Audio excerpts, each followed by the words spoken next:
Network Africa.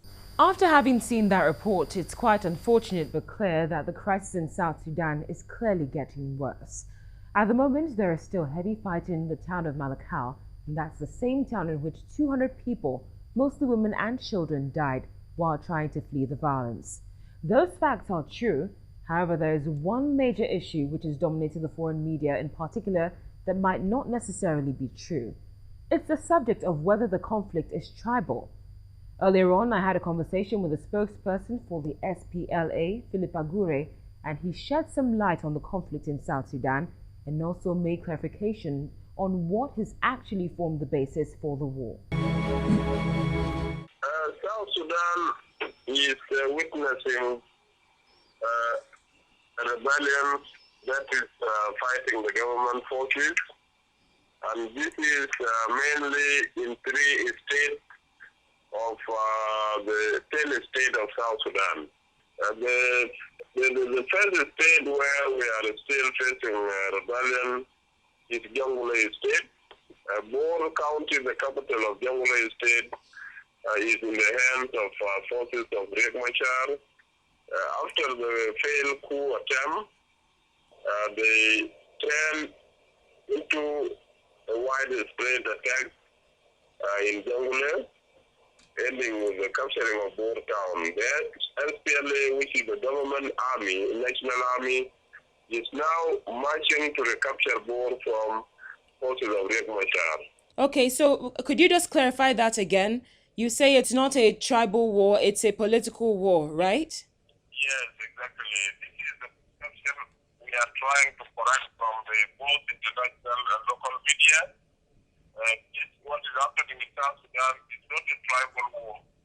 Some of the politicians that are tribalizing politics by involving agitation and instigation of particular tribes to attack their neighbors.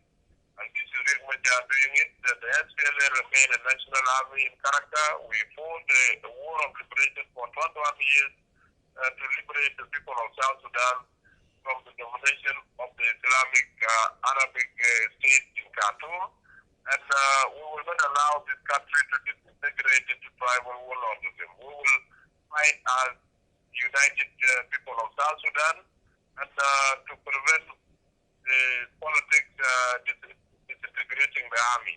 The army is a national army. We are above all the tribes. We should protect all the tribes, protect all the parties, including the opposition and those in power. So if we want to make very clear to the international media and social media that South Sudan is not fighting a tribal war. It's a political power struggle that some politicians, after failing, trying to agitate their tribes to fight on their behalf.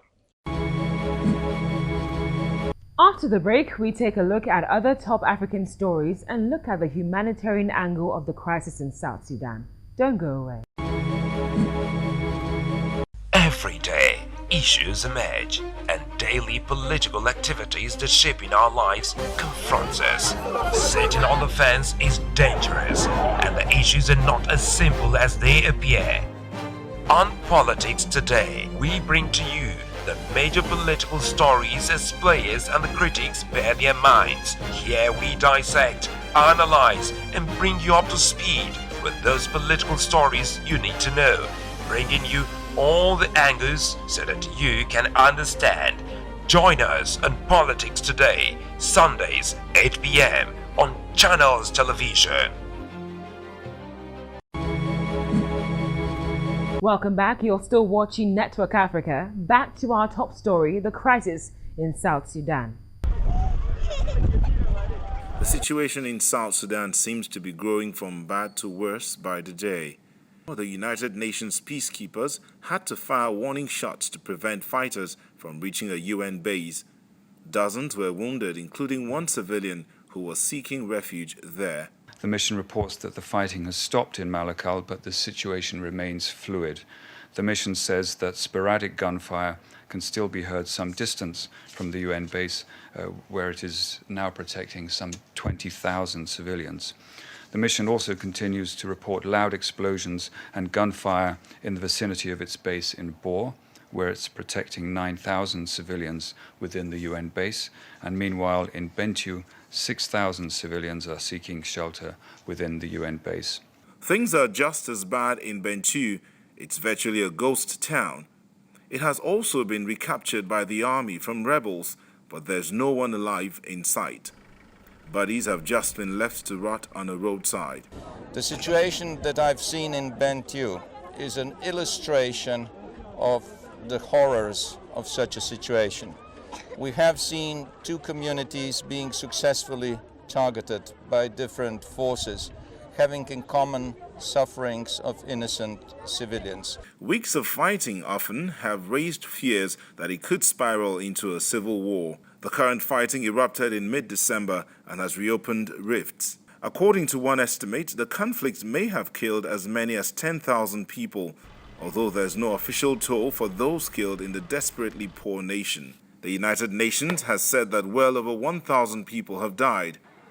Over 400,000 people have fled their homes because of the fighting in the world's youngest nation. It's true that whenever two elephants fight, it's the grass that suffers. Let's take a closer look at how the lives of the everyday Sudanese people have been affected by the crisis. Despite the deteriorating situation, over 400 children living in United Nations compound in the capital Juba have not been deterred from getting an education. The students come from various schools across Juba. Sunday, Ulang Bayak said her mother only permitted her to take the exams after she made her promise that she would be safe in a UN compound. My mom, she did not allow me. Unless yesterday, when those people are talking about it, then she heard it from other people, not from me. He told me that when you are going to sit outside, it's not my concern. I've gone to school for 1 year. I can't stay like that. Better for me to try, whether I will fail or I will pass. What I will do, I will just read with those few books of mine, which I brought with me that day. That's how I told her. She told me, okay, you go, but don't go outside. A new date had been set, but it was outside the UN compound, and parents were too afraid for their children. Ulang Bayak's aunt explained her plight in her newer dialect. We were worried about going out from here, but when they told us that the UN protects the exam center inside here, we released her to go and sit for it.